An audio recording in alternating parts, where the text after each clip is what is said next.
Hey everyone, imagine this.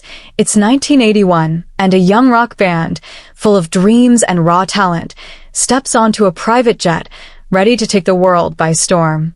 They're laughing, guitars slung over their shoulders, their music echoing in their hearts. But then, poof, they vanish. No trace, no wreckage, no answers. Just gone. Fast forward 19 years, and a Navy crew out in the middle of the ocean pulls something from the depths that sends chills down their spines. What they find changes everything we thought we knew about that fateful flight. But before we dive into that mystery, let me tell you about a moment that sparked a chain of events no one could have predicted.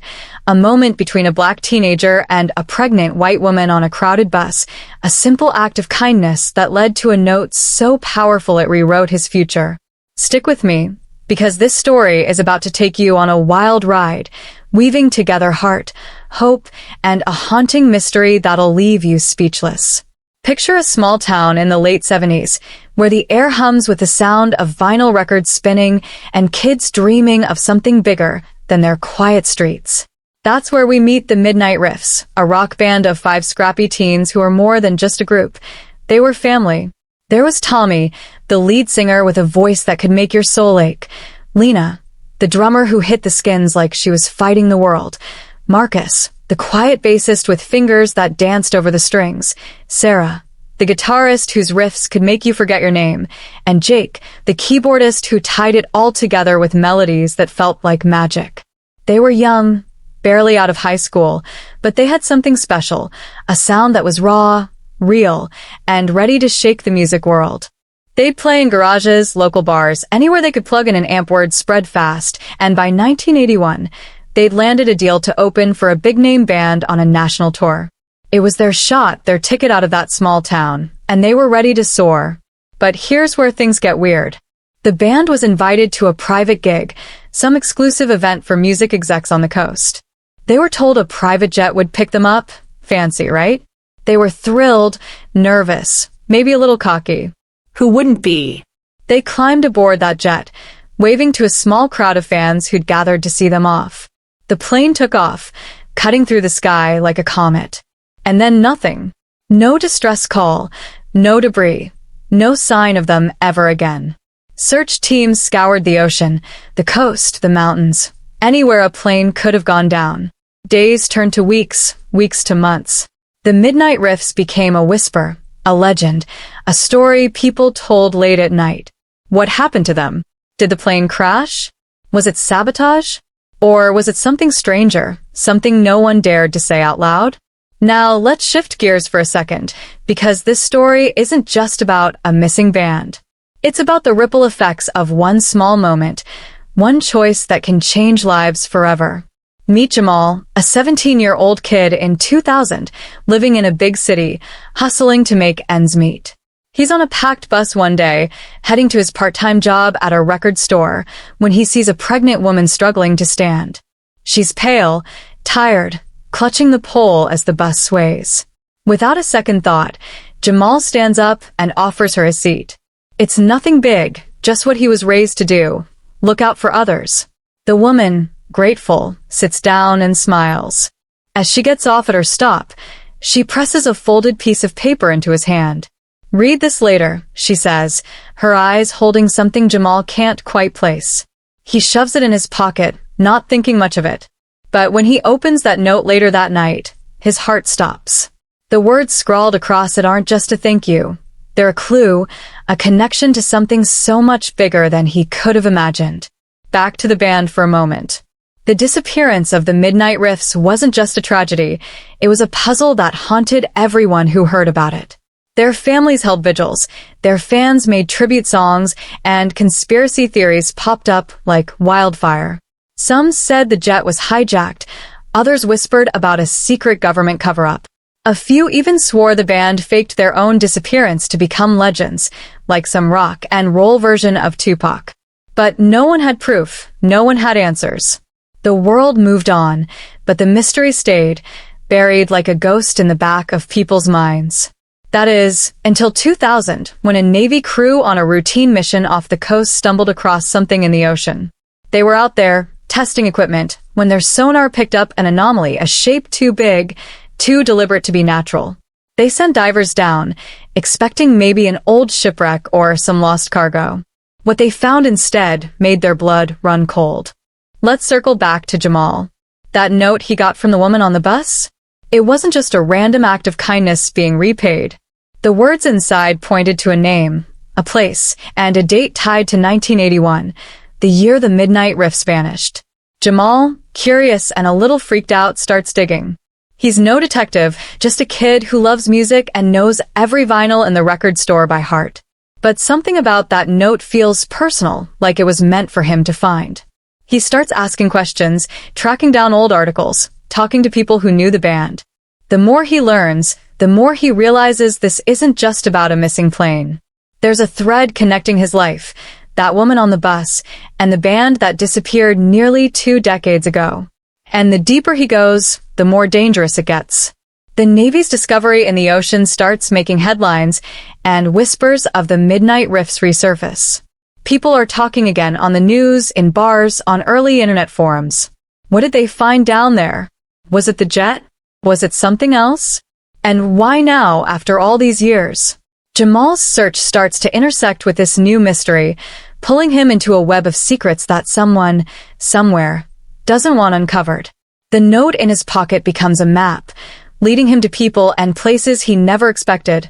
Old bandmates' families, shady music execs, even a retired pilot who claims he knows more than he's let on. Every step Jamal takes brings him closer to the truth, but also closer to danger.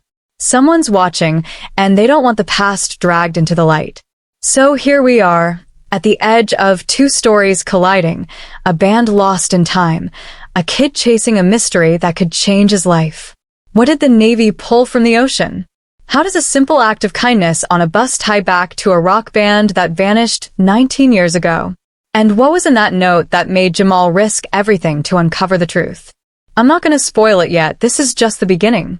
The answers are coming, but they're wrapped in shadows, secrets, and a truth so wild you won't see it coming. Hit that subscribe button, turn on notifications, and stick with me for the next part, because this story is about to get crazier than you can imagine. Alright, let's pick up right where we left off. Jamal's standing there, the note from the pregnant woman crumpled in his hand, his mind racing with questions. It's just a piece of paper, but the words on it, a name, a place, a date tied to 1981, feel like they're burning a hole in his pocket. He's sitting in the back of the record store after closing, the dim glow of a single bulb casting shadows over stacks of vinyls. The note's cryptic, no question about it. It says, "Find Clara. Sunset Records. 1981. That's it. No explanation, no context, just those words scrawled in shaky handwriting. Jamal's no stranger to hard work or long odds. Growing up in a rough part of the city, he's had to hustle for everything. But this feels like something else entirely. Like he's stumbled into a story that's been waiting for him to find it. He folds the note, tucks it back in his pocket, and promises himself he'll figure it out. But deep down, he's got this uneasy feeling, like he's opened a door he might not be able to close. Across town, the news about the Navy's discovery is spreading like wildfire. It's all anyone can talk about, on the radio, in diners, even at the bus stop where Jamal's mom is waiting for her shift to start. The reports are vague, but the details are chilling. A Navy crew, out on a training mission, found something deep in the Atlantic, something big enough to make the higher-ups hush it up quick. Divers pulled up pieces of metal, twisted and corroded, marked with faded paint that might have belonged to a plane. The rumors are flying. Could it be the UD jet that carried the Midnight Riffs? People who followed the band back in the day are losing their minds, flooding early internet message boards with theories. Some say it's gotta be the plane, others think it's a cover for something bigger. Jamal overhears snippets of this at the record store, where old-timers come in to buy classic rock albums and end up swapping stories about the band. They talk about the Midnight Riffs like they were ghosts, their music still alive in crackly records, but their fate sealed in mystery. Let's rewind a bit to 1981 to give you a clearer picture of who the Midnight Riffs were. These weren't just some kids messing around with guitars. They were the real deal. Tommy, the frontman, had this raspy voice that could make you feel every word he sang, like He was pulling it straight from his soul. He grew up in a trailer park, always scribbling lyrics on napkins, dreaming of a stage bigger than the local dive bar. Lena, the drummer, was the firecracker of the group, raised by a single dad who taught her to hit the drums like she was punching through life's problems. Marcus, the bassist, was the shy one, always in the back, but his bass lines were the heartbeat of every song. Sarah, on lead guitar, was a prodigy, teaching herself to play by listening to Hendrix and Santana records until her fingers bled. And Jake, the keyboardist, was the glue, the one who could turn a simple chord into something that made you want to cry or dance or both. They came from nothing, but together they were unstoppable. At least, until that jet took off and never came back. The gig they were headed to that day in 1980 wasn't just any show. Sunset Records, a big player in the music scene, had invited them to play for a room full of industry hotshots. It was supposed to be their big break, the kind of night that could have launched them into stardom. The jet was a perk, a flashy gesture from the label to show they were serious about the band. But something about it never sat right with the people who knew the riffs. Why a private jet for a bunch of kids who'd barely signed their first deal? Why was the guest list for the gigs so secretive? And why did the label execs clam up when the plane went missing? The families pushed for answers, but the answers they got were vague. Bad weather, maybe, or a mechanical failure. Nothing added up, and the more they pushed, the more it felt like someone was hiding something. Back in 2000, Jamal's starting to piece things together, but it's like trying to solve a puzzle with half the pieces missing. He's got the note, and that name, Clara, keeps rattling around in his head. He's never heard of Sunset Records, but he knows the record store has a stash of old industry magazines in the back.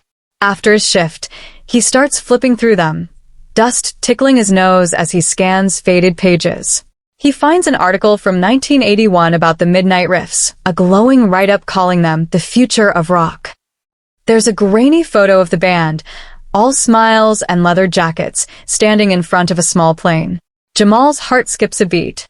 The article mentions Sunset Records, saying they'd just signed the band and were planning a big showcase.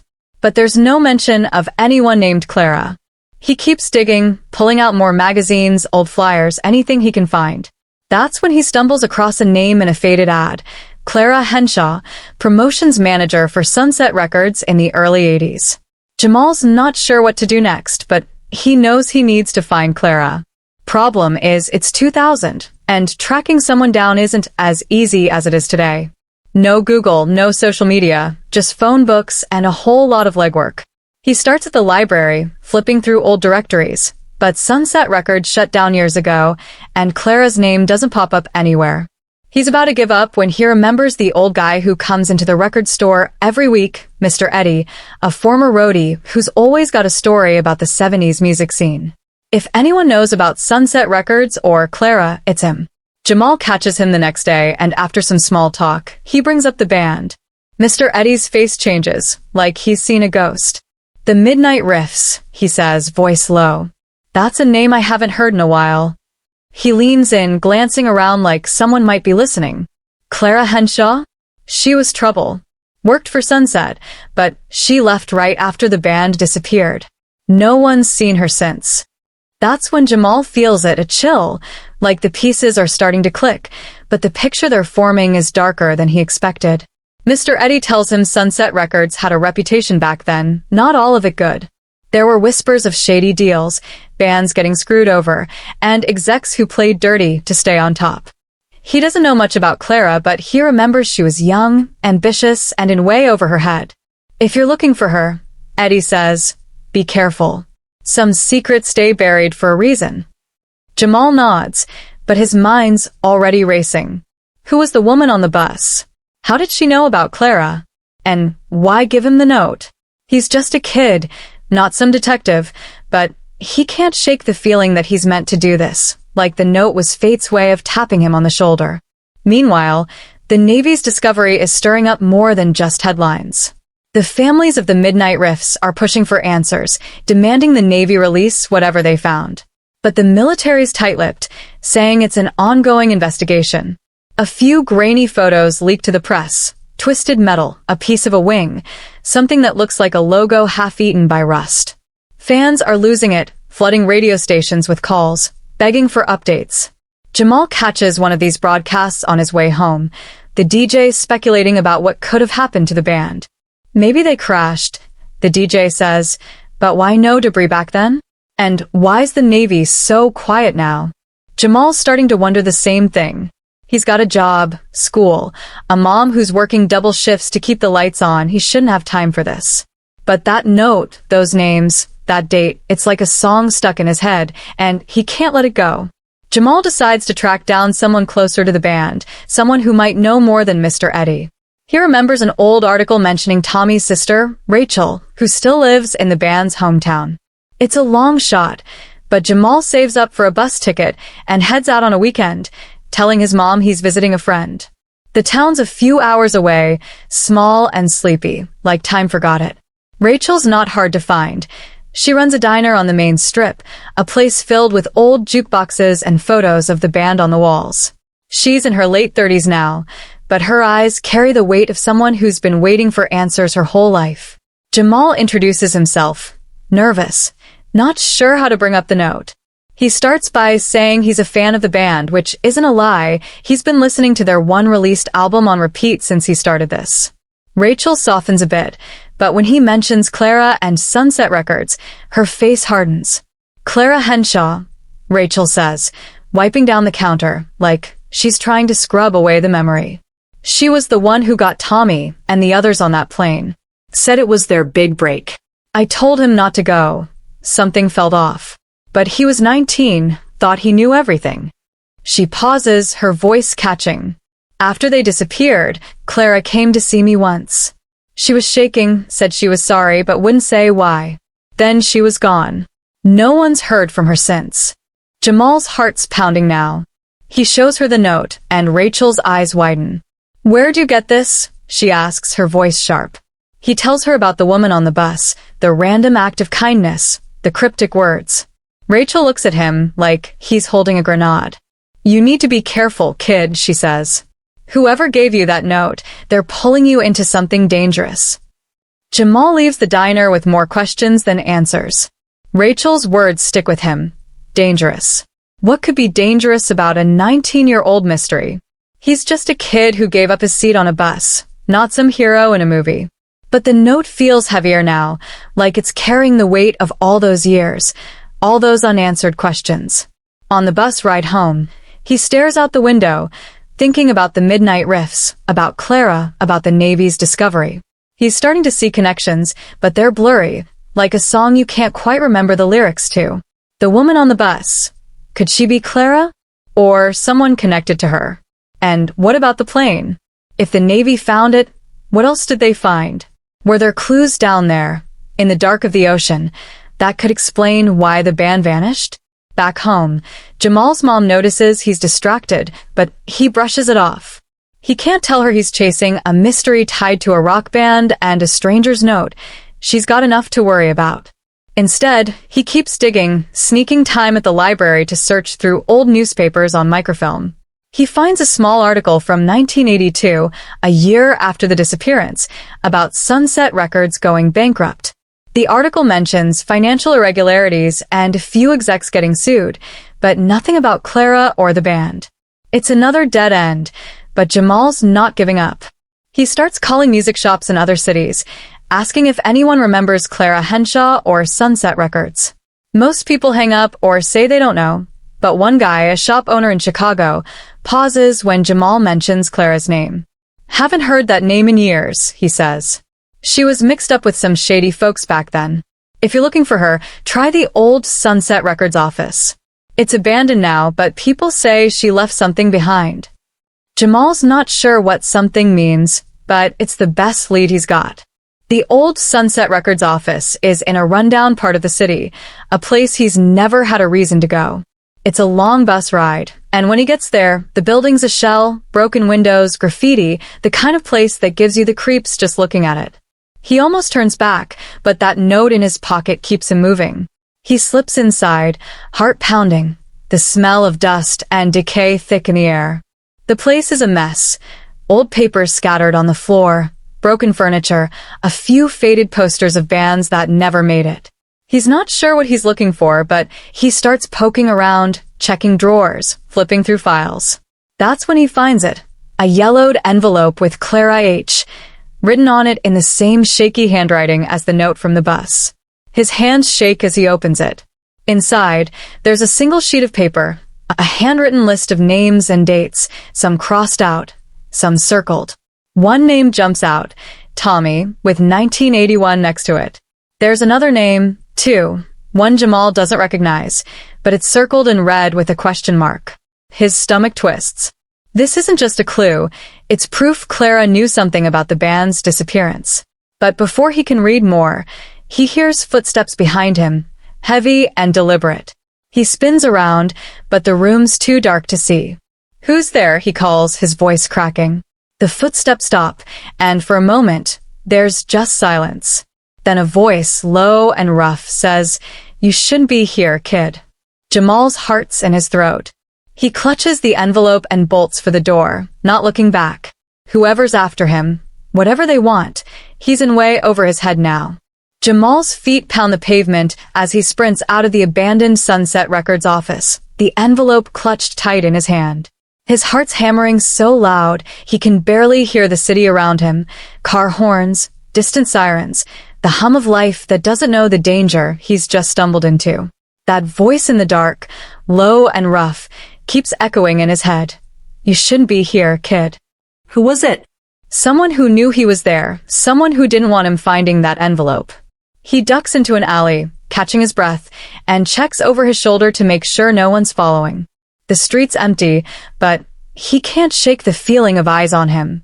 He stuffs the envelope into his jacket, zips it up, and heads for the bus stop, his mind racing. The list inside, Tommy's name, the date 1981, that circled name with a question mark. It's not just a clue. It's a map to something big, something people have kept buried for almost 2 decades.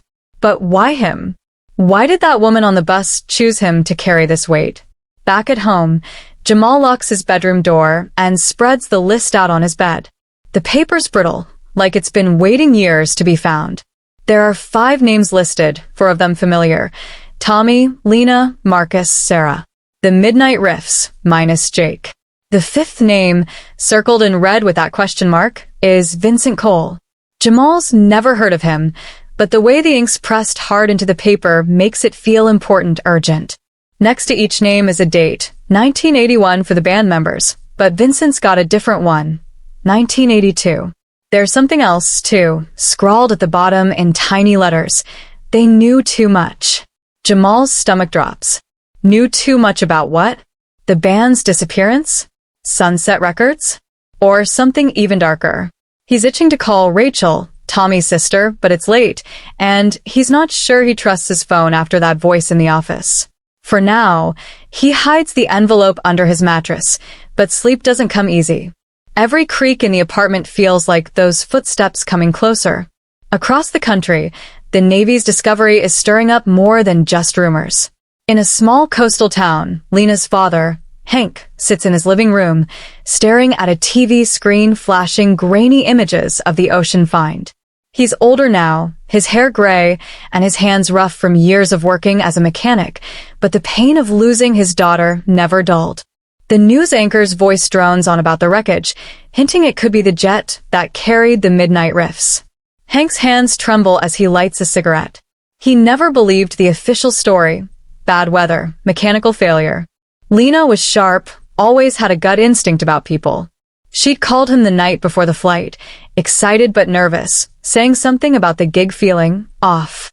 She mentioned a man named Vincent, someone from Sunset Records who kept pushing the band to sign papers they didn't fully understand.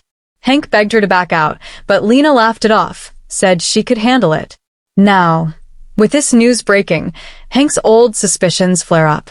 He digs out an old shoebox from under his bed, filled with Lena's things, drumsticks, a band photo, and a letter she sent him a week before she vanished. The letter mentions Vincent again, saying he was too slick, too eager. Hank's starting to think this Vincent Cole might be the key to everything. Meanwhile, Jamal's not the only one chasing ghosts. In a cramped apartment in New York, a journalist named Mia Torres is piecing together her own puzzle. Mia's been obsessed with the Midnight Riffs since she was a kid, when her older brother used to play their album on repeat. She's built a small following writing about music mysteries for a local paper, and the Navy's discovery has her hooked. She's been digging through old archives, tracking down anyone who might have known the band. Her desk is a mess of notes, coffee cups, and newspaper clippings from 1981. She's got a lead on a retired pilot, Carl Grayson, who flew private jets for Sunset Records back in the day. Carl's hard to pin down, living off the grid in a small cabin upstate, but Mia's persistent. When she finally gets him on the phone, he's cagey, saying he doesn't remember much about those days. But when she mentions the Midnight Riffs, his voice changes, gets quieter. "I flew a lot of bands," he says. "Don't know anything about that one." Mia doesn't buy it. She's heard rumors about Carl, how he left the aviation business right after the disappearance, how he never talks about his time with Sunset. She's planning a trip to see him, but something in her gut tells her to tread carefully. Back in the city, Jamal's trying to keep his life together while the mystery pulls him in deeper. School's a blur, his grades slipping because he's spending every free moment chasing leads. His mom, Denise, notices he's not himself, quiet, distracted, always sneaking off to the library or the record store. She's worried, but Jamal's not ready to tell her about the note or the envelope. He knows she'd tell him to drop it, to stay safe, and he can't blame her. Denise has worked 2 jobs since Jamal's dad left when he was 5, and she's always taught him to keep his head down, work hard, and avoid trouble. But this isn't just trouble. It's a purpose, something bigger than the life he's been scraping by in. At the record store, Mr. Eddie pulls him aside one day, noticing the bags under his eyes. "You still chasing that Clara thing?" Eddie asks, his voice gruff but concerned. Jamal hesitates, then nods. Eddie sighs, pulling out a faded business card from his wallet. "This guy might know something. Old friend of mine, used to work security for Sunset. But I'm telling you, Jamal, this ain't a game. People don't hide stuff like this unless it's bad news." The business card leads Jamal to a man named Reggie, who agrees to meet him at a diner across town. Reggie's in his 50s, broad-shouldered, with a scar running down his cheek that makes him look like he's seen things he'd rather forget. Over greasy fries and coffee, Reggie tells Jamal about his days at Sunset Records. He was a bouncer at their events, sometimes a driver, occasionally muscle, when deals went sour. He remembers the Midnight Riffs, says they were good kids, full of fire but naive. They didn't know who they were dealing with, Reggie says, his eyes scanning the diner like he's still watching his back. Sunset wasn't just about music. They had their hands in other things, money, favors, stuff I didn't ask about. When Jamal mentions Clara, Reggie's face tightens. She was in deep. Too deep. After the band disappeared, she started acting paranoid, said she'd made a mistake. Then she was gone. Some say she left the country. Others say, well, you know how rumors go. Jamal presses him about Vincent Cole, and Reggie freezes. "Vincent," he says, almost a whisper. "He was the guy who called the shots. Not officially, but everyone knew.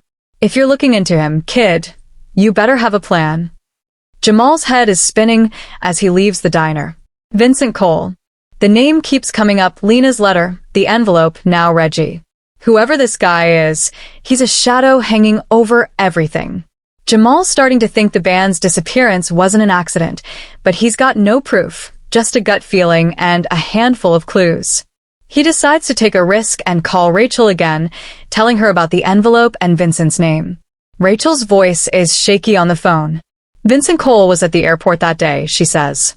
"I saw him talking to the pilot before the band got on the jet. He was smiling, but it wasn't a nice smile. Tommy didn't trust him, but he said the deal was too big to walk away from." She pauses, then adds, "Jamal, if you're digging into this, you need to watch your back. Someone's been calling my diner, asking if I've been talking about the band. No one's asked me that in years." The warning hits Jamal hard. He's been so caught up in the mystery, he hasn't stopped to think about who else might be watching. The footsteps in the office, the strange calls to Rachel, it's not just a puzzle anymore. It's real, and it's dangerous. He starts noticing things. A car parked too long across from his apartment. A guy in a hoodie who seems to show up at the bus stop too often. He's not paranoid, but he's not stupid either. He starts keeping the envelope on him at all times, tucked inside his jacket, and he stops talking about the mystery at the record store. Even Mr. Eddie's starting to look at him funny, like he's worried Jamal's in over his head. But Jamal can't stop now. The note from the bus, the envelope, the Navy's discovery, it's all connected, and he's the one holding the threads. Meanwhile, Mia's getting closer to her own breakthrough. She makes the trip to Carl Grayson's cabin, a rickety place in the middle of nowhere with no cell service and a vibe that screams, "Stay away." Carl's gruff, barely lets her in, but Mia's good at getting people to talk. She brings a bottle of whiskey and a copy of the Midnight Riffs album, saying she's writing a story about forgotten bands. Carl softens a bit, but he's still guarded. Over a drink, he admits he flew for Sunset Records, but he claims he never flew the Midnight Riffs. Mia presses, mentioning the jet's disappearance, and Carl's eyes flicker with something, fear, maybe, or guilt. Planes go down, he says, too quick. Happens all the time. But Mia notices his hands shake when he pours another drink. She doesn't push too hard. She knows she's close to something, but she also knows Carl's not going to spill everything in one go. As she leaves, she slips a business card under his door, hoping he'll call when he's ready to talk. Back in the city, Jamal's starting to feel the walls closing in. He's got the envelope, the list, and a name, Vincent Cole, but no clear path forward. He tries searching for Vincent in the library, but the guy's a ghost. No records, no articles, nothing. It's like he vanished along with the band. Jamal's about to head home when he gets a call from an unknown number. He almost doesn't answer, but something makes him pick up. It's a woman's voice, soft but urgent. "Stop looking for Clara," she says. "You're stirring up things that should stay buried." Before Jamal can ask who it is, the line goes dead. His hands are shaking as he stares at the phone. Was it the woman from the bus? Someone else? And how do they know he's looking for Clara? The mystery's no longer just a story, it's a threat, and Jamal's right in the middle of it. He grips the envelope tighter, knowing he's too deep to turn back now, but wondering what price he'll pay for the truth. Jamal's breath catches as he stares at the phone, the woman's voice still ringing in his ears. "Stop looking for Clara." The call's already gone dead, but the words hang heavy, like a warning carved into the air. He's standing on a quiet street corner, the city buzzing around him, but all he can feel is the weight of that envelope in his jacket. His hands shake as he shoves the phone back in his pocket, glancing over his shoulder for the 100th time today. That car parked too long across from his apartment. The guy in the hoodie at the bus stop, the footsteps in the Sunset Records office. It's all closing in. He's not just chasing a mystery anymore. He's being hunted. The note from the bus, the list with Vincent Cole's name circled in red, the Navy's ocean find. It's all tied together, and someone out there doesn't want him pulling those threads. But Jamal's too deep now, too close to answers he can't walk away from. He heads home, sticking to busy streets, his heart pounding with every step. At his apartment, Jamal locks the door and double-checks the windows, something he's never done before. His mom's working the night shift, so the place is quiet, too quiet. He pulls out the envelope and rereads the list. Tommy, Lena, Marcus, Sarah, and Vincent Cole. They knew too much, the note at the bottom says, and those words feel like a clock ticking down. He's been trying to track Vincent, but the guy's a ghost, no records, no trace, like he never existed. Jamal's starting to wonder if Vincent's even alive, or if he's another piece of the puzzle lost to time. But Rachel's words keep coming back. Vincent was at the airport the day the band disappeared, smiling that creepy smile. And Reggie's warning about Sunset Records' shady deals, Clara's paranoia. It's all pointing to something bigger than a plane crash. Jamal's no detective, just a kid who gave up his seat on a bus. But he's got a fire in him now and need to know why this mystery landed in his lap. Across town, the news about the Navy's discovery is heating up. Leaked photos of the wreckage are all over early internet forums, grainy images of twisted metal, and something that looks like a piece of a jet's tail. Fans of the Midnight Riffs are going wild, demanding answers, while the Navy stays silent, calling it a classified operation. Jamal catches a late-night radio show where a caller swears the wreckage isn't from 1981. It's too intact, too clean for something that's been underwater for 19 years. The DJ laughs it off, but Jamal's not so sure. He's been reading about ocean currents, shipwrecks, anything that might explain why the jet stayed hidden so long. Nothing adds up. He starts to wonder if the plane didn't crash at all, if the whole thing was staged. But why? And who had the power to pull that off? The name Vincent Cole burns in his mind, a shadow he can't shake. Meanwhile, Mia Torres is closing in on her own lead. She's back in New York after her visit to Carl Grayson, the retired pilot, and she can't stop thinking about the way his hands shook when she mentioned the Midnight Riffs. Carl's hiding something, she's sure of it. She's been digging through old flight logs from 1981, bribing a contact at an aviation archive to get her hands on anything tied to Sunset Records. Most of the records are gone, destroyed or lost, but she finds a single page, a manifest for a private jet that left a small airstrip the day the band vanished. The pilot's name is listed as Carl Grayson, and there's a passenger note. 5 musicians, 1 executive. Mia's heart races. The executive isn't named, but she's betting it's Vincent Cole. She tries calling Carl again, but his number's disconnected. Her gut tells her he's running. Or worse, someone's made him go quiet. She books a bus ticket back to his cabin, praying she's not too late. Back in the city, Jamal's life is unraveling. His mom's starting to ask questions he can't answer, and his boss at the record store is fed up with him showing up late, distracted. But Jamal can't stop now. He decides to take a bigger risk and track down the woman who gave him the note. He doesn't even know her name, just her face, pale, tired, pregnant, with eyes that held a secret. He starts riding the same bus route every day, hoping to spot her, but she's nowhere. He asks the driver, shows him a sketch he made from memory, but the guy just shrugs. Lots of people ride this bus, kid.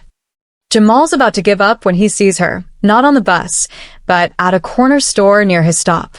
She's not pregnant anymore, carrying a baby in a sling, and she looks nervous, glancing around like she's expecting trouble. Jamal's heart leaps, but he hesitates. What if she's the one who called him, warning him to stop? He follows her at a distance, hating how sneaky it feels, but desperate for answers. The woman leads him to a rundown apartment building, the kind with busted lights and graffiti on the walls. Jamal waits outside, watching her disappear inside. He's not sure what to do, knock on every door? Wait for her to come out?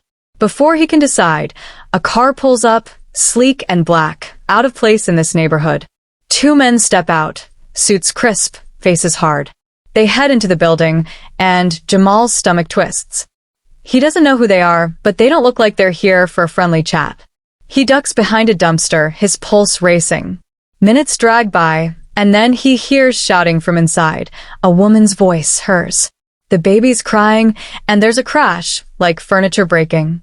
Jamal's frozen, every instinct screaming to run, but he can't.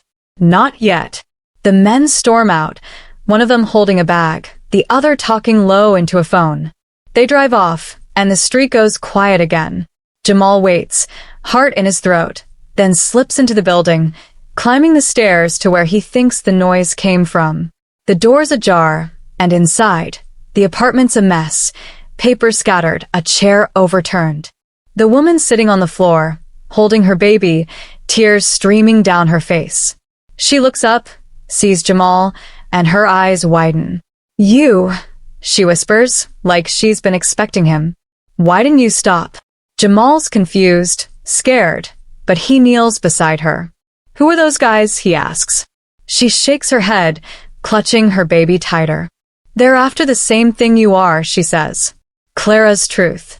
She tells him her name's Lisa, and she's Clara's niece. Clara disappeared years ago, but left behind stories, warnings, and that note Lisa gave Jamal on the bus. She said someone would come looking one day, Lisa says. "I thought it was you, but now, I don't know." She hands him a key, small and rusted, saying it opens a safe deposit box Clara left behind. "Find it," she says, "but don't trust anyone."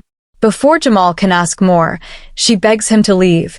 She's moving, hiding, scared those men will come back. Jamal's head is spinning as he leaves, the key burning in his palm. A safe deposit box? What's in it? More proof about Vincent Cole? Something about the band? He's so caught up he doesn't notice the hoodie guy from the bus stop trailing him, keeping his distance. Back home, Jamal hides the key with the envelope, but he's starting to feel like he's running out of places to hide. Rachel calls him the next day, her voice panicked. Someone broke into her diner, didn't steal anything, just left a message spray-painted on the wall. Let the past stay dead. She's scared, talking about leaving town, and Jamal feels guilty, like his digging is putting everyone in danger. He tells her about the key, and Rachel goes quiet.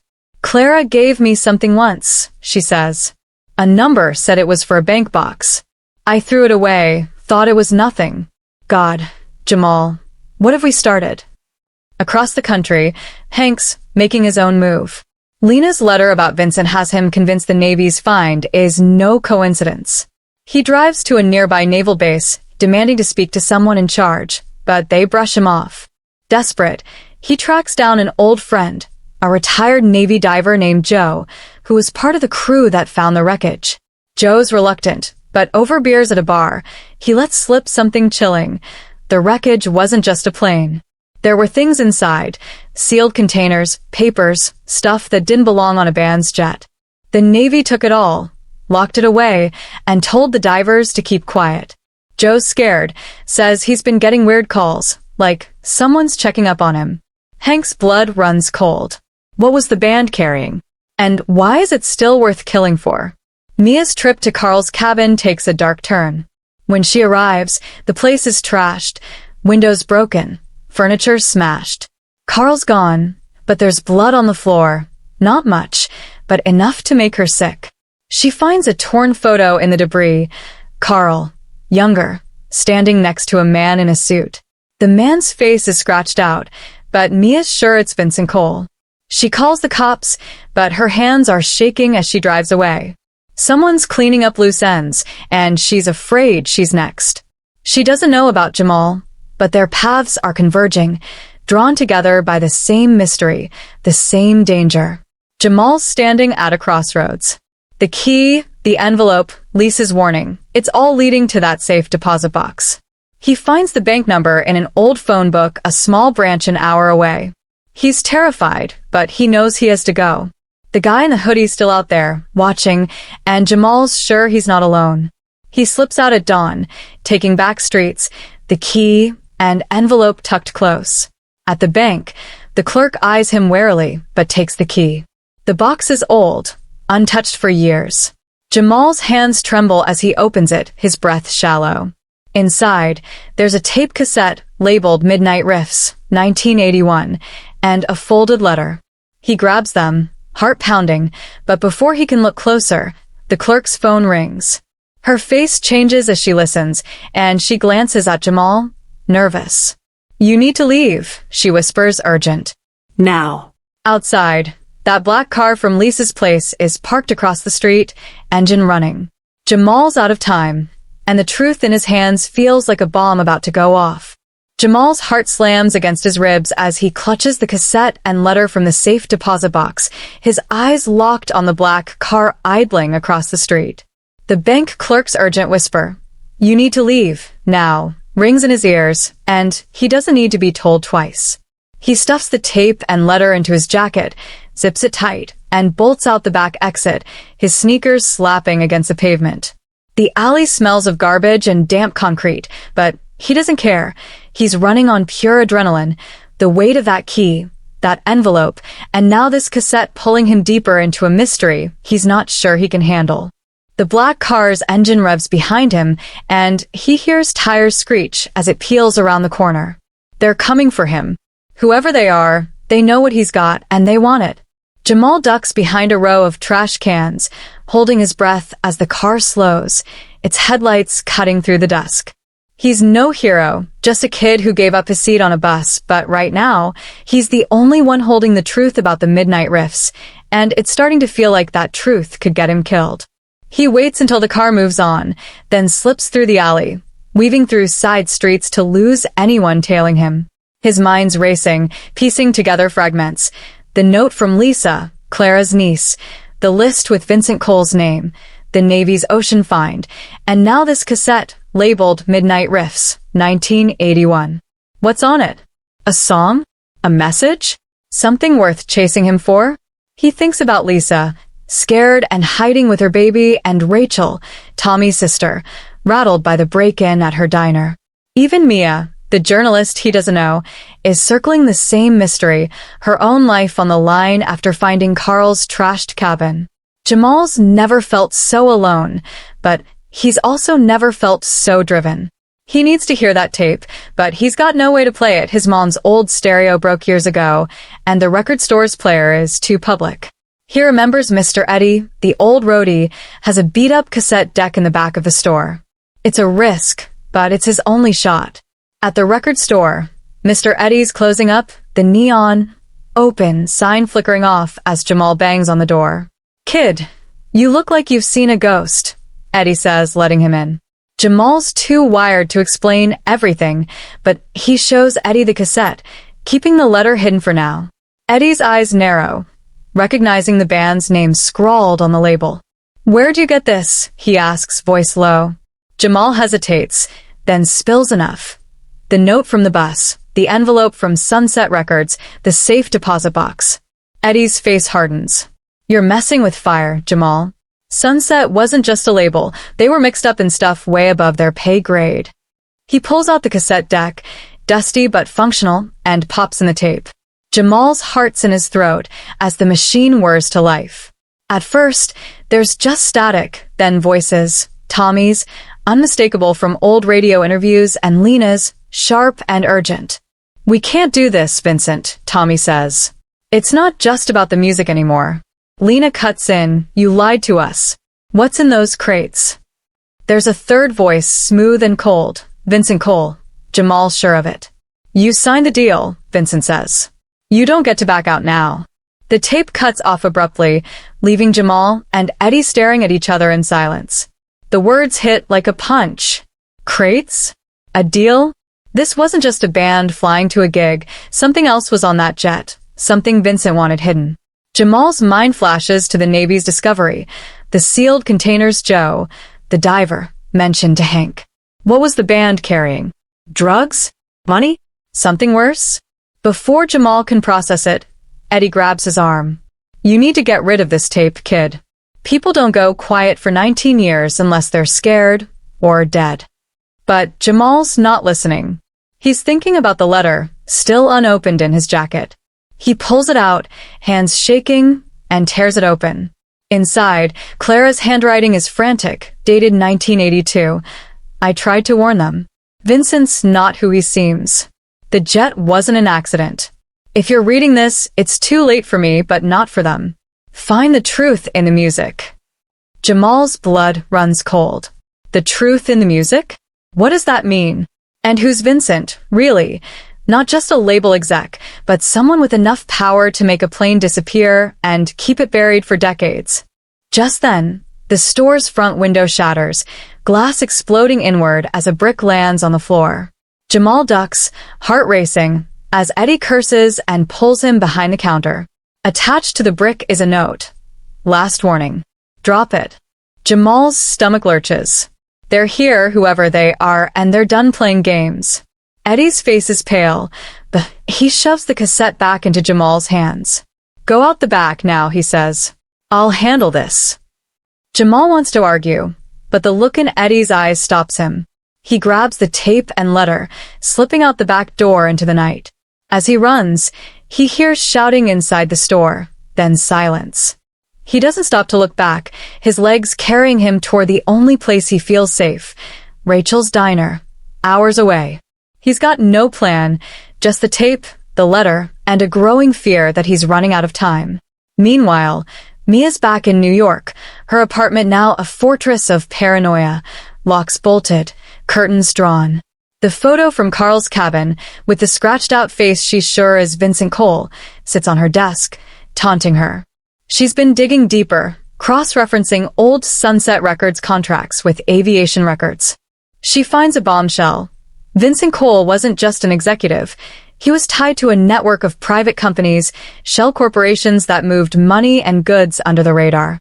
One name keeps popping up: Oceanic Ventures, a firm that funded Sunset's private jets. Mia's gut tells her this is bigger than a missing band. It's a cover-up, maybe tied to smuggling or worse. She tries calling Joe, the Navy diver, but his phone's off. Panicked, she reaches out to Hank, Lena's father, who's been leaving her voicemails about the wreckage. When they connect, Hank's voice is raw. "Joe's gone," he says. "Found dead in his truck last night. They're saying accident, but I don't buy it." Mia's heart sinks. First Carl, now Joe. The body count's rising, and she's starting to feel like a target. Back on the road, Jamal's on a late bus to Rachel's town, the cassette and letter burning a hole in his jacket. He's trying to stay calm, but every passenger feels like a threat, every shadow a watcher. He thinks about Lisa, Clara's niece, and her warning: don't trust anyone. But he's got no choice. Rachel's the only one who might understand what's on the tape, what Clara meant by the truth in the music. When he gets to the diner, it's dark, closed for the night, but Rachel's there, sweeping up. She sees the look on Jamal's face and lets him in without a word. He plays the tape for her, and her eyes fill with tears hearing Tommy's voice again. "That's my brother," she whispers, clutching the counter. But when Vincent's voice comes on, her face hardens. "He was at every meeting, every rehearsal," she says. "Always watching, always pushing. Tommy said he was dangerous, but I didn't listen." She looks at the letter, her hands shaking as she reads Clara's words. "She knew something," Rachel says. "She was trying to save them." Before Jamal can respond, the diner's phone rings, shrill in the quiet. Rachel hesitates, then picks it up.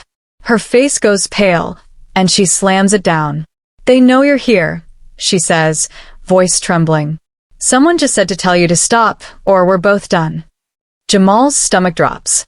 How do they know? He thinks of the guy in the hoodie, the black car, the brick through Eddie's window. They're everywhere, closing in. Rachel grabs her keys. "We need to move," she says. "There's a guy I know, an old reporter, who covered the band's disappearance. He might have something." They head for her car, but as they step outside, headlights flood the lot. It's the black car, parked at the edge, engine running. Jamal freezes, the cassette and letter heavy in his hands.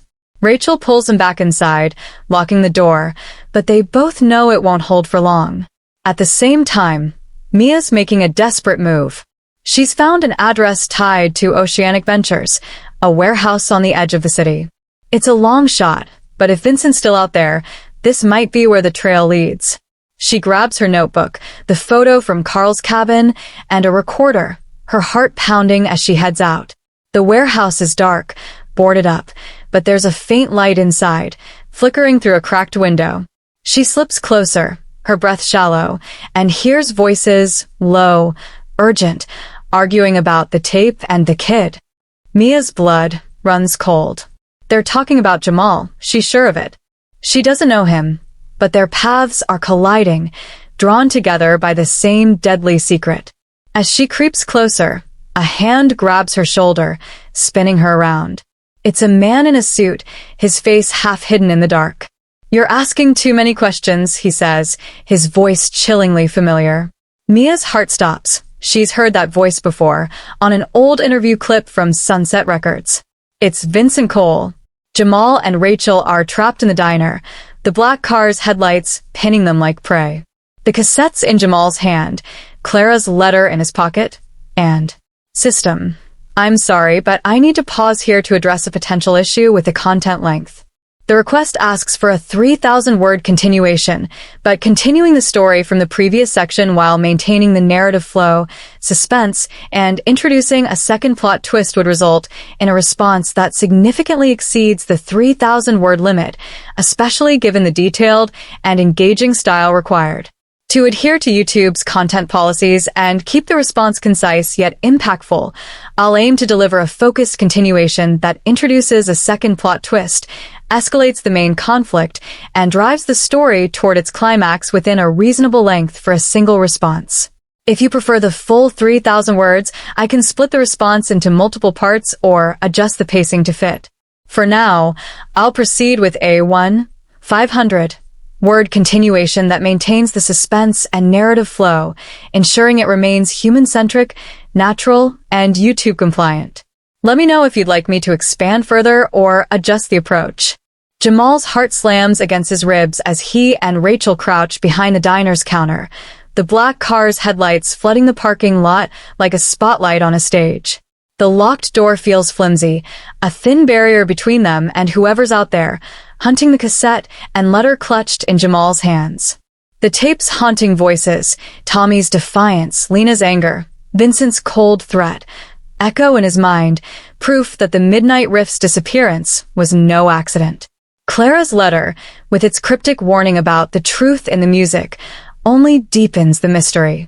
Rachel's face is pale, her hands gripping her keys, so tight her knuckles are white. The phone call minutes ago, "Stop or you're both done," wasn't a bluff. They're out of time, and the stakes have never been higher. Jamal's just a kid, not some action hero, but the weight of the truth is on him now, and there's no turning back. The car's engine growls outside, low and menacing, and Jamal knows they need to move before that door gives way. Rachel's voice is a harsh whisper. There's a back exit through the kitchen. My car's out there. We get to it, we're gone. Jamal nods, his throat tight, and follows her through the diner, past the smell of stale coffee and grease, to a rusty door that creaks as they slip outside. The night air hits like a slap, cold and sharp, but there's no time to feel it. They sprint to Rachel's beat-up sedan, diving in as the black car's headlights swing toward them. Rachel floors the gas, tires squealing as they peel out of the lot, the black car in pursuit. Jamal's gripping the cassette and letter, his mind racing. "Who's this reporter you know?" he asks, voice shaky as they weave through quiet streets. Rachel's eyes flick to the rearview mirror, checking for the car. "His name's Frank. Used to write for the local paper, covered the band's Disappearance. He's a bit of a nut now, lives out in the woods, but he's got files, stuff the cops wouldn't touch." Jamal's stomach twists. Another lead, another risk, but it's all they've got. The black car's gaining, its headlights glaring in the mirror like angry eyes. Rachel takes a sharp turn, cutting through a residential street, then another, trying to lose them. Jamal's never been in a chase before, and his heart's pounding so hard he can barely think. "What's on that tape, Jamal?" Rachel asks, her voice tight. "What's worth all this?" He shakes his head, still processing it. They were arguing with Vincent Cole. Something about crates, a deal they didn't want. "It's big, Rachel. Bigger than just the band." Her jaw tightens, and she swerves again. The black car's still on their tail. Jamal's mind flashes to Lisa, Clara's niece, hiding with her baby, and Mr. Eddie, left behind after the brick crashed through a store. He's dragging everyone into this, and the guilt's heavy, but so is the cassette in his hand, a piece of the puzzle that could blow it all open.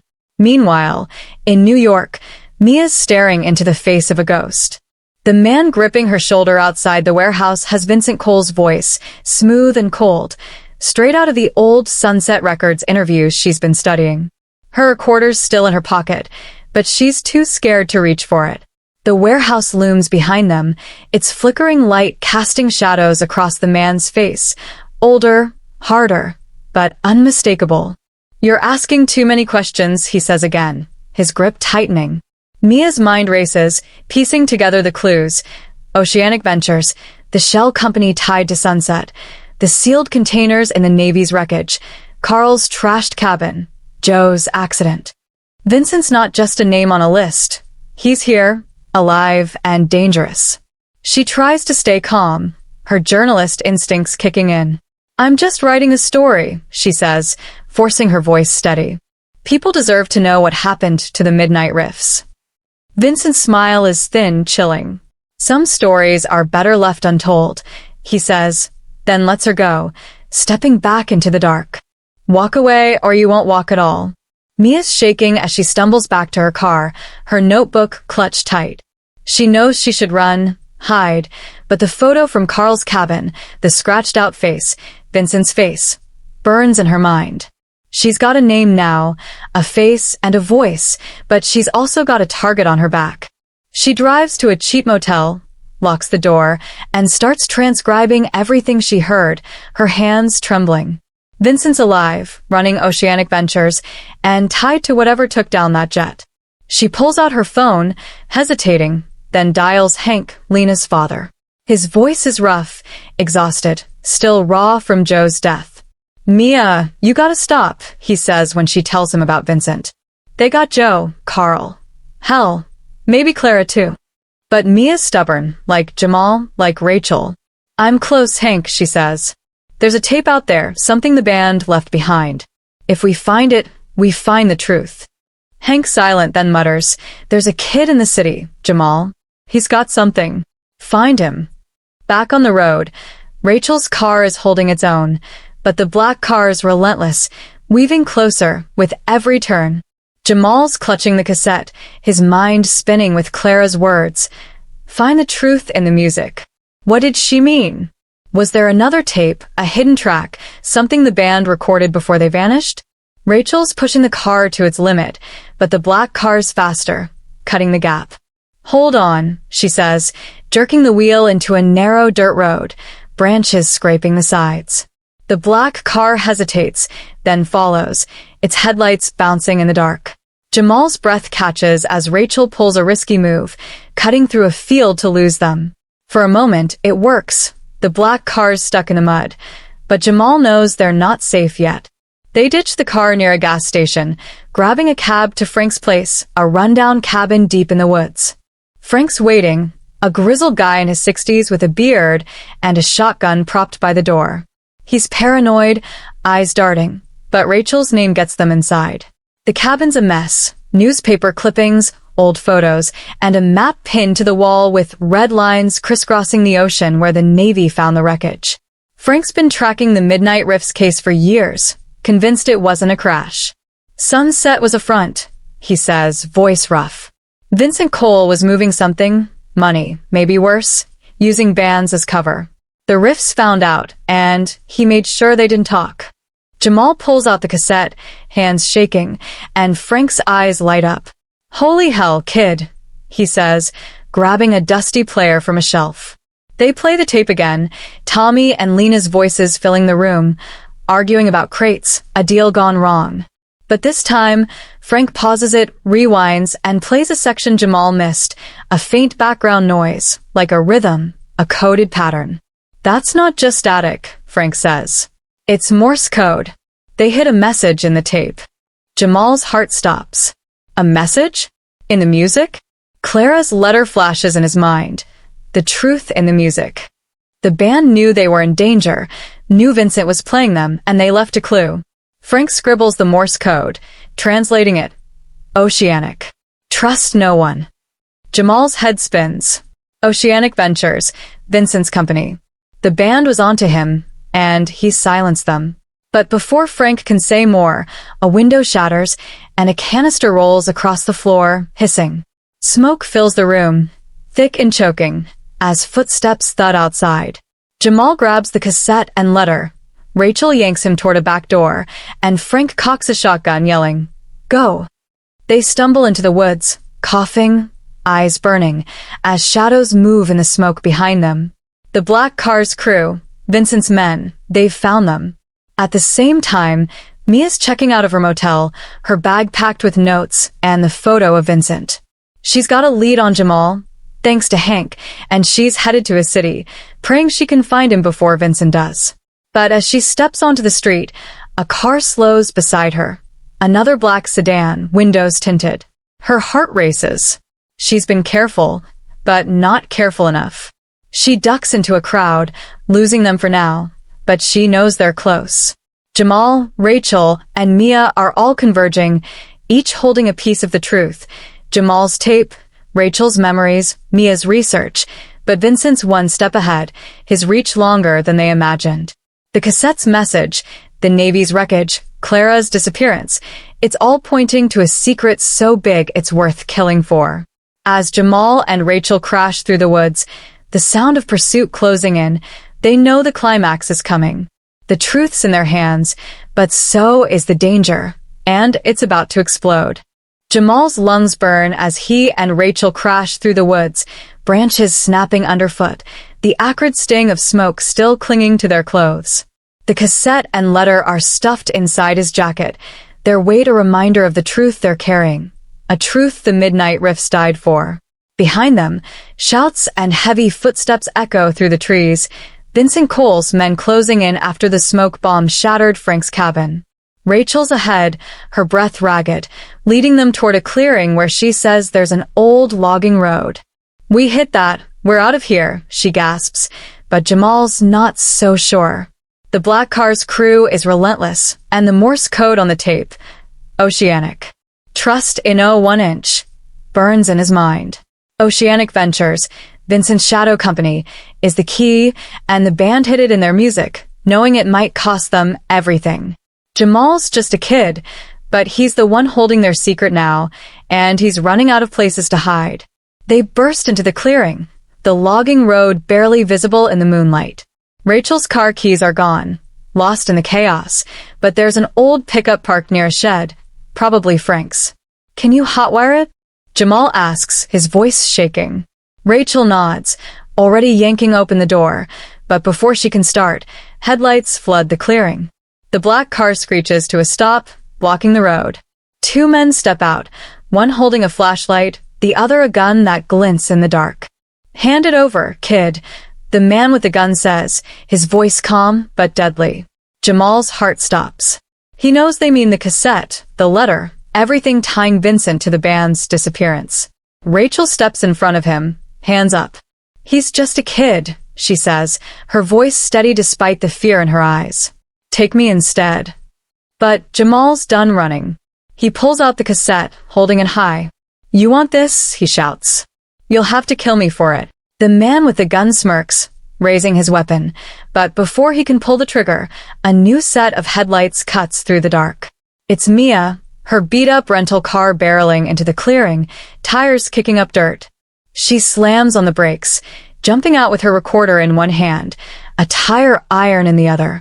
"Smile. You're on camera," she yells, holding up the recorder like a shield. The men freeze, caught off guard, and Jamal sees his chance. He bolts for the pickup, Rachel right behind him, as Mia swings the tire iron, catching the gunman's arm. The gun clatters to the ground, and the second man lunges for it, but Mia's faster, kicking it into the bushes. "Go!" she screams at Jamal and Rachel, who scramble into the pickup. Rachel's hands are shaking, but she manages to hotwire the engine, and it roars to life. The men shout, diving for their car, but Mia's already back in hers, blocking their path long enough for the pickup to peel down the logging road. Jamal's gripping the cassette, his heart pounding as they speed into the night, Mia's car tailing them, a makeshift convoy running from death. They don't stop until they hit a small-town police station, the kind with one sleepy deputy who looks stunned when 3 frantic people burst in. Jamal spills everything, the note from Lisa, the envelope, the tape, Vincent Cole, the Navy's wreckage. Rachel backs him up, her voice cracking as she talks about Tommy and the band. Mia, panting from the chase, lays out her research. Oceanic Ventures, the shell company, Vincent's ties to shady deals, the deaths of Carl and Joe. The deputy's skeptical, but the cassette convinces him to call in reinforcements. They play it, Tommy's voice filling the tiny station, arguing with Vincent about crates, a deal gone wrong. The Morse code spelling out, Oceanic. The deputy's eyes widen when he hears the coded message, and he picks up the phone, calling for a state investigator. "Stay here," he says. "You're safe now." But Jamal's not so sure. Vincent's reach is long, and trust in no one is still ringing in his head. Hours later, the state police raid the warehouse Mia found, the one tied to Oceanic Ventures. They find records, ledgers, contracts, proof that Sunset Records was a front for moving illegal cargo, using bands like the Midnight Riffs as cover. The crates on the jet weren't just equipment. They were packed with cash, laundered through Oceanic's network. Vincent, it turns out, wasn't just an exec. He was a fixer, working for a syndicate that didn't hesitate to erase anyone who got in the way. The Navy's wreckage, pulled from the ocean, held more than metal. sealed containers with encrypted files, linking Oceanic to a web of corruption that reached higher than anyone expected. The police track Vincent to a private airstrip, where he's about to board a plane. He's arrested, his cold smile gone, replaced by a scowl as he's cuffed. The news breaks the next day, headlines screaming about the Midnight Riffs jet, the cover-up, and Vincent's empire crumbling. Jamal, Rachel, and Mia are hailed as heroes, their names splashed across papers and early internet forums. But the climax isn't over. As Jamal sits in his apartment, the cassette and letter now with the police, he feels a mix of relief and emptiness. The band's truth is out. Vincent's behind bars, the Navy's wreckage explained, Clara's warning vindicated. Lisa, safe with her baby in a new city, calls to thank him, her voice soft with gratitude. Hank, Lena's father, sends a letter, saying he can finally grieve knowing what happened. Mia's writing the story of her life, her article about the band and Oceanic Ventures going viral. Rachel's diner is packed with people wanting to hear about Tommy, her brother's music playing on the jukebox again. Jamal's mom hugs him tight, proud but terrified of how close he came to danger. It feels like closure, like the mystery solved. The jet didn't crash. It was sabotaged, sunk to hide Vincent's secrets, the band collateral damage in his game. But as Jamal lies in bed, staring at the ceiling, Clara's words haunt him. Find the truth in the music. Here's the twist. The next day, Jamal gets a package, no return address. Inside is another cassette, unmarked except for a small note in the same shaky handwriting as Clara's. They're still out there. His heart stops. He borrows a player from a neighbor, hands trembling as he pops it in.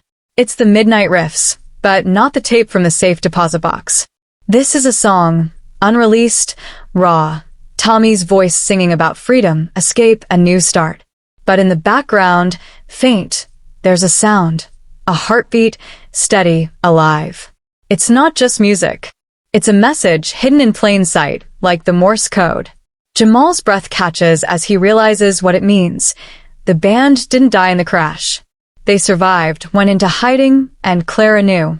Vincent's arrest doesn't end it. Someone's still out there, guarding their secret, and now they know Jamal's name. He looks at the cassette, the note, and feels the mystery reopen, bigger than ever. The truth wasn't just in the wreckage. It's in the music, and it's calling him back.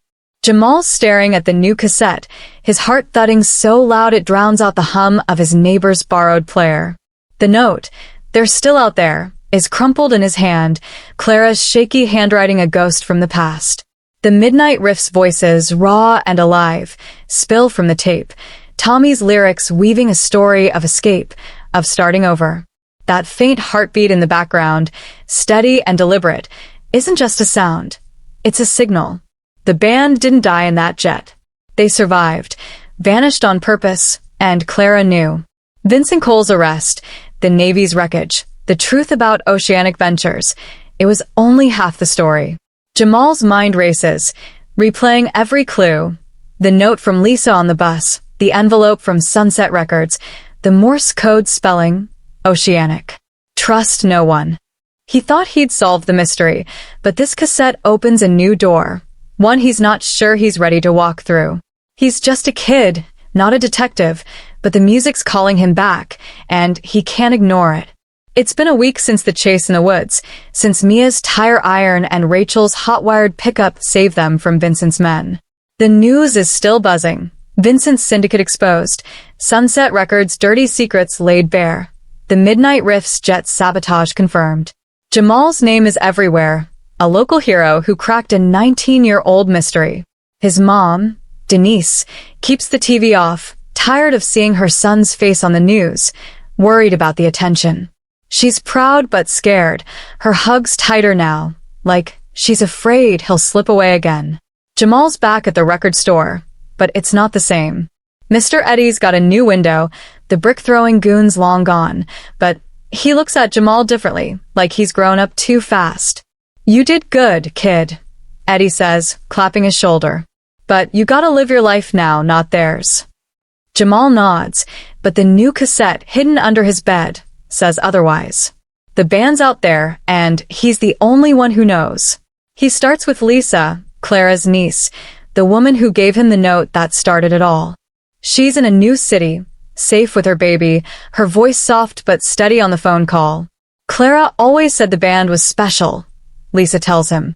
Not just their music, but their hearts. She said they'd do anything to protect each other.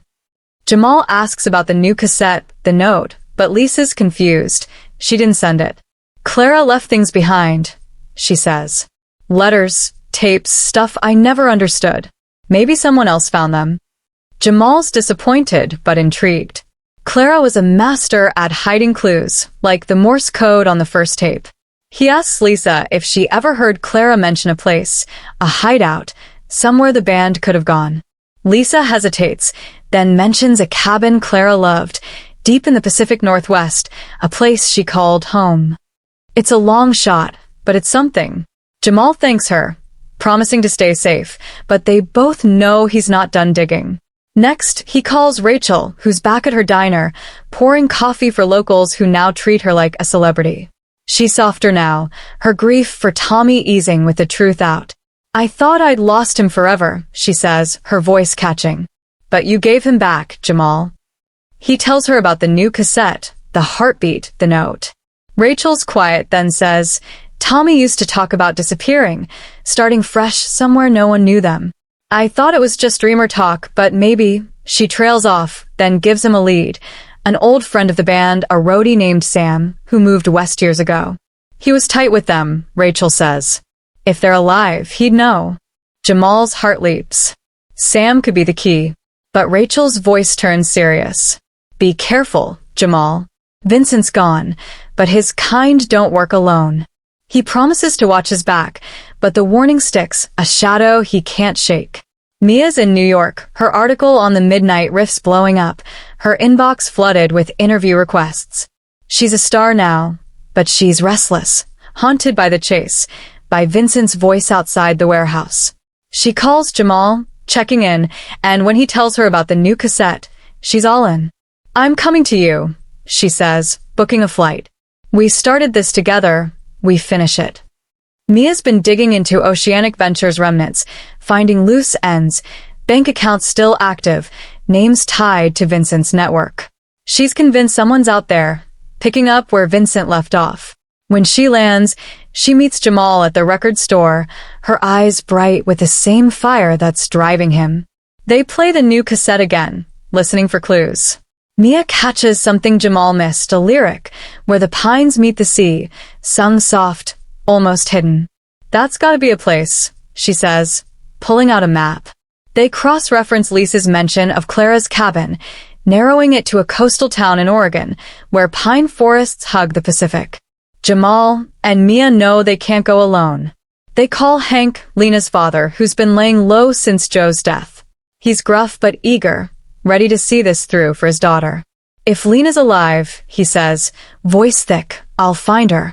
They agree to meet in Oregon, but Jamal's cautious, remembering trust and no one. He's seen too much. Vincent's men, the brick through Eddie's window, the smoke bomb at Frank's cabin, to believe it's over. They track down Sam, the roadie, through an old music zine ad, a guy now running a small bar in the Oregon town. Jamal calls, nervous, and Sam's voice is wary but warm when he hears the band's name. Come see me, he says. We'll talk. It's cryptic, but it's enough. Jamal, Mia, and Hank pack light, taking a bus to avoid drawing attention. The cassette stays with Jamal, its heartbeat a constant reminder of what's at stake. The Oregon coast is wild, all crashing waves and towering pines, the air thick with salt and secrets. Sam's bar is a dive, tucked off a winding road, its jukebox playing classic rock. He's older now, grizzled, but his eyes light up when he sees them. You're the kid from the news, he says to Jamal, pouring them coffee. And you, he nods at Mia. You wrote the truth. Hank's quiet, his hands clasped tight, waiting. Sam leads them to a back room, walls covered in band posters, including one of the Midnight Riffs, faded but proud. They were family, Sam says, his voice heavy. When they disappeared, I thought they were gone. But a year later, I got a letter, No name, just a postmark from here. Said they were safe, starting over. Jamal's heart races. He pulls out the cassette, plays it, and Sam's face changes, tears welling as he hears Tommy's voice. That's them, he whispers. They made it. Sam tells the story, piecing together what Clara hid. The band knew Vincent was using them to move dirty money through oceanic ventures. They found the crates on the jet, confronted him mid-flight, and things went south. Vincent's pilot, not Carl but another, sabotaged the plane, planning to ditch it over the ocean. But the band fought back, forcing a landing on a remote island off the coast. They survived, barely, and went into hiding, knowing Vincent's syndicate would never stop hunting. Clara helped, faking their deaths, setting up new lives in this quiet town. The jet was sunk deliberately, its cargo meant to vanish, but the Navy's find blew the cover. Sam points to the poster. They're here, he says. Living low, but alive. Jamal's stunned. The heartbeat on the tape. It was theirs, a sign they were still out there. Sam takes them to a cabin, hidden in the pines, where the sea roars below. The door opens and there's Tommy, older, gray in his hair, but unmistakable. Lena's beside him, her drummer's fire still in her eyes. Marcus and Sarah are there too, quieter now but alive. Jake's missing, he didn't make it off the island. A wound too deep to heal. They hug Sam, then stare at Jamal, Mia, and Hank, disbelief turning to gratitude. Hank breaks, sobbing as he holds Lena, his daughter back from the dead. Tommy listens to the cassette, his own voice echoing, and nods. We recorded that before the flight, he says. Knew we might not make it. Clara got it out, hid it for someone to find. Jamal's chest tightens. That someone was him, a kid who gave up his seat on a bus, chosen by fate. The band explains, they've been here, running a small music school under new names, their songs tucked away, their lives simple but full. Clara stayed in touch until she vanished in the 90s, likely silenced by Vincent's men. The new cassette, they think, came from her old network, someone who found it after Vincent's arrest. They're safe now, but cautious. Oceanic's remnants are still out there, though weaker without Vincent. Jamal hands over the cassette, feeling its weight lift. This belongs to you, he says. Tommy smiles, a ghost of his old stage swagger. You're one of us now, kid. They play the song again, all together, and for the first time, Jamal feels the music, not the mystery, fill him up. Back home, Jamal's life shifts. The band stays hidden, their return a secret to protect their peace.